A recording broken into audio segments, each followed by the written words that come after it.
सुतीक्षण से हुए वंश धन्य तुम आज।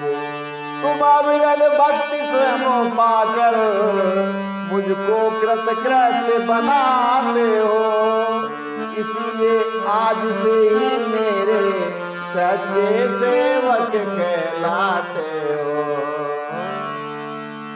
ये अगस्त्य ऋषि ने कहा है सुतीक्षण मुनि से कि तुम हमारे शिष्य हो, लेकिन मैं आपका आभारी हूं कि आपने मुझे ज्ञान से यानी श्री राम जी से मिलाया है। तो यहां पे इन्होंने कहा है। अच्छा, ये बहुत ही रामायण के तीनों प्रसंग हैं। कौन कौन से? जो कि तपोवन में यानी चित्रकूट में अत्रि ऋषि की पत्नी अनुसुईया जी ने सीता जी को दिए थे, और दूसरा आप अगर यहां पे आएंगे सिंहवन में अगस्त्य ऋषि और सुतीक्षण और श्री राम जी का जो संवाद है वो, और तीसरा दंडक वन में जो पंचवटी में लक्ष्मण जी ने पूछ लिया था प्रभु श्री राम जी से है कि आप है ना मुझे बताएं जीव और ईश्वर में अंतर क्या है, जीव और ईश्वर क्या है। बहुत कुछ बताया प्रभु श्री राम ने, लेकिन कह ये दिया कि मैं तुम्हें शॉर्टकट बता रहा हूं। शॉर्टकट है, रहस्य बहुत बड़ा है। जैसे आपने ये देखा होगा पहले जो हमारी उम्र के लोग हैं तो चिट्ठी लोग लिखते थे, तो वो लोग जो पूरी चिट्ठी भर दिया करते थे अंतर्देशीय लिफाफा है, और बाद में क्या लिखते थे कि वो बहुत लिखा थोड़ा समझना है। और वो एक ऐसे भी लोग 4 लाइनें लिखी चिट्ठी पोस्ट कर दी और जय श्री राम है, ऐसा भी था। तो लिखने वाले मतलब जो रहस्य को समझने वाले वो पूरी चिट्ठी लिखने के बाद ये लिखते थे कि मैंने बहुत कुछ लिखा थोड़ा समझना।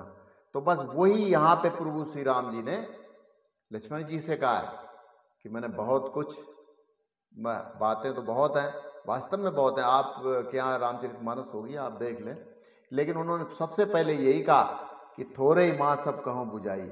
और राधे श्याम रामायण में भी लिखा है, इन्होंने पूछा है क्या भेद जीव और ईश्वर में, हे नाथ मुझे बतलाना तुम, और साधारण जन को मुक्त हेतु कोई सदमार्ग दिखाना तुम। कोई तो ऐसा मार्ग है जो मेरे को दिखाओ। तो ये देखो क्या लिखा, बोले रघुनायक तात सुनो, थोड़े में तुम्हें बताता हो, मन मति चित्त लाकर सुनो, तुम्हें सारा रहस्य समझाता हो। ये रहस्य है, प्रभु श्री राम ने कहा ये रहस्य है। तो ये तीनों जो प्रसंग है ये बहुत महत्वपूर्ण है, शिक्षाप्रद है, प्रेरणादायक है पूरे मानव जीवन के लिए।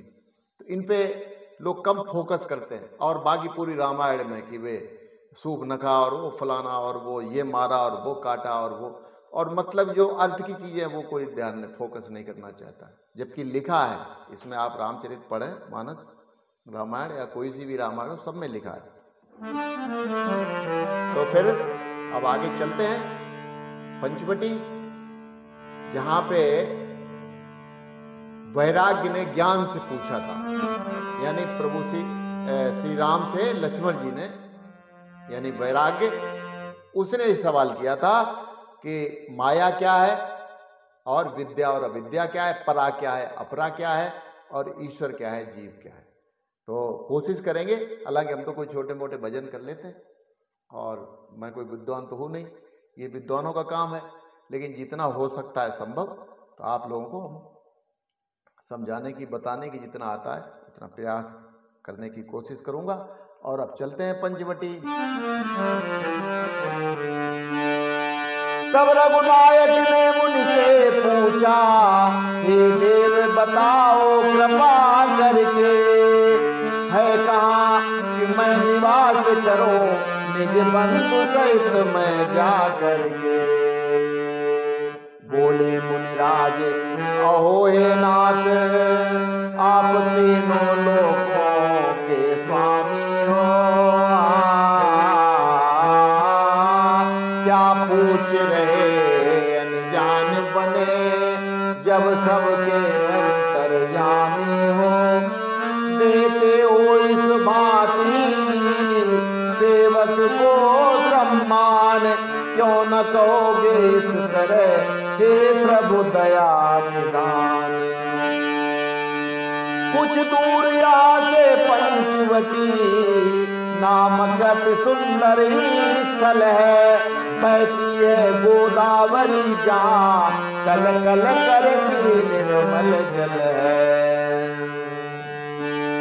उस तपोभूमि पर वास करें जाकर श्री राम दया सागर, मुनिराज मन त्रास विनाश करें रघुनाथ सकल गुण गण आगर। मुनिवर से लेकर विदा चले राम सुख धाम, पंचवटी पर जाए कर लगे करन विश्राम। पत्तों की सुंदर एक कुटी करके तैयार रघुनंदन ने, कुछ समय विचरने का विचार उस जगह किया जगबंदन ने। उस पंचवटी पर जिस दिन से आकर ठहरे थे रघुराई, सानंद हुए मुनिराज सभी वन भूमि गई अति सुखदाई। दिन पर दिन आश्रम की शोभा अधिकाधिक बढ़ती जाती थी, गिरि नदी सरोवर वृक्षों की अवनी आनंद बढ़ाती थी। गिरि नदी सरोवर वृक्षों की अवनी आनंद बढ़ाती